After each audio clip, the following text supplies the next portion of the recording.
All right, let's dive into something you see all the time but maybe don't think about: advertising. We're going to pull back the curtain and look at the actual playbook that takes a tiny idea and turns it into that ad you just saw on your phone. I mean, seriously, think about it. From that pop-up ad that just interrupted your game to that huge Super Bowl commercial everyone's buzzing about, every single one is the end result of this long, super strategic journey. It's way, way more than just a catchy tune. So, the big question is, how do they do it? How does a company go from a goal in a boardroom to a message that actually connects with millions? Well, that's what we're here for. Let's crack open that playbook and see what's inside. Okay, so every great ad campaign starts with a master plan. You got to think of it like building a house, right? You absolutely need a solid foundation before you even dream about paint colors. In the world of marketing, that foundation has a name: Integrated Marketing Communications. Yeah, it's a mouthful, so we'll just call it IMC. So what is IMC? Well, it's basically the rule book that makes sure every single thing a brand puts out there, everything, from a single tweet to that massive Super Bowl spot, is telling the exact same story. Think about a brand like Apple. Their ads, the way their stores look, even their packaging, it all just screams sleek, simple, and innovative. That is IMC in action.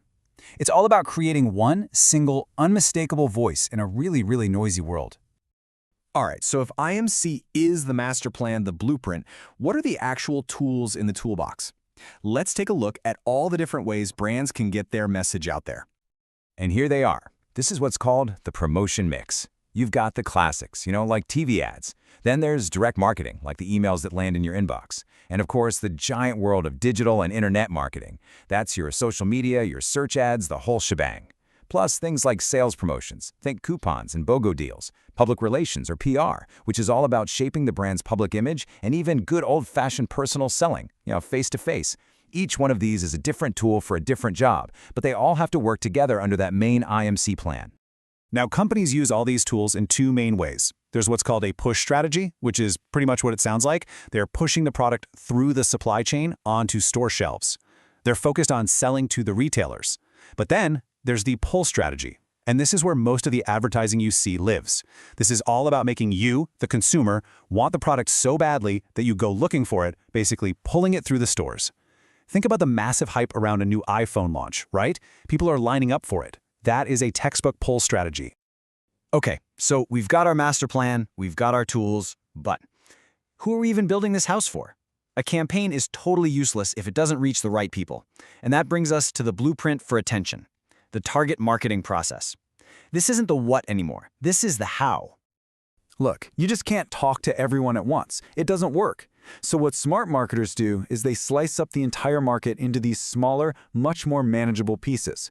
This whole process is called segmentation, and they can do it in a few ways.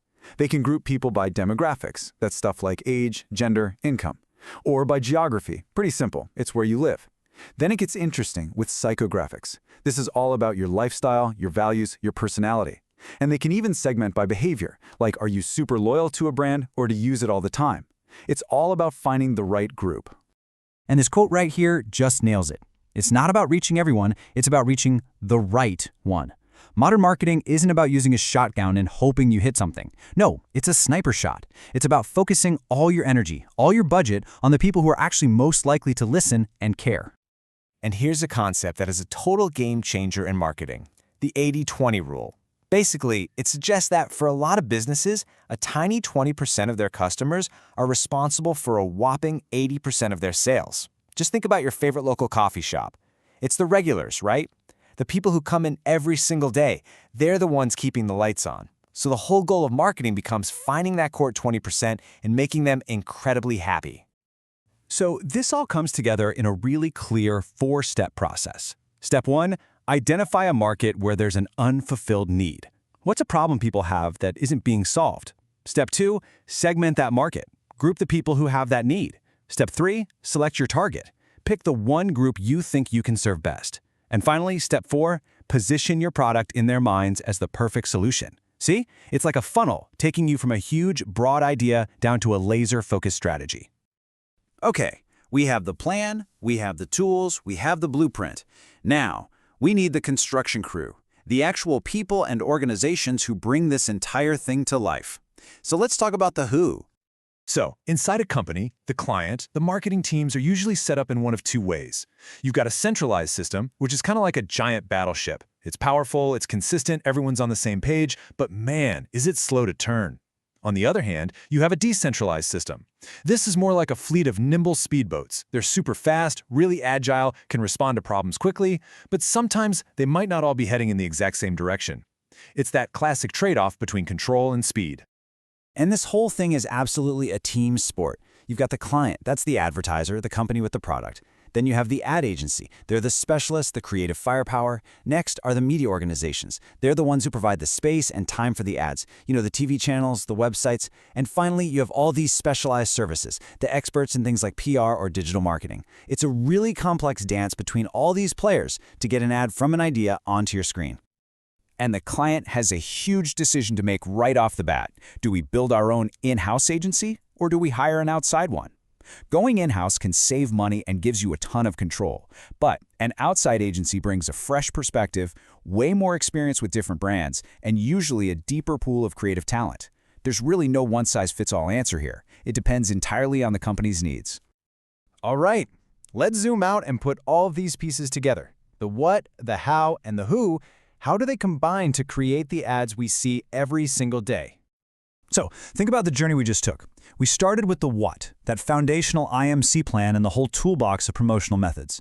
Then we moved to the how, the strategic blueprint for finding the absolute perfect audience. And finally, we met the who, the construction crew, the clients and agencies who actually execute that plan. See? It's not magic, not at all. It's a highly disciplined, super strategic process. So here's a little challenge for you. The next time you see an ad, and it'll probably be in the next 5 minutes, try to see it differently. Put on your marketing hat. Ask yourself, is this a push or a pull strategy? Who do I think they're targeting with this? Does this feel like an in-house job or the work of a big, flashy agency? Because now, you've got the playbook to figure it all out.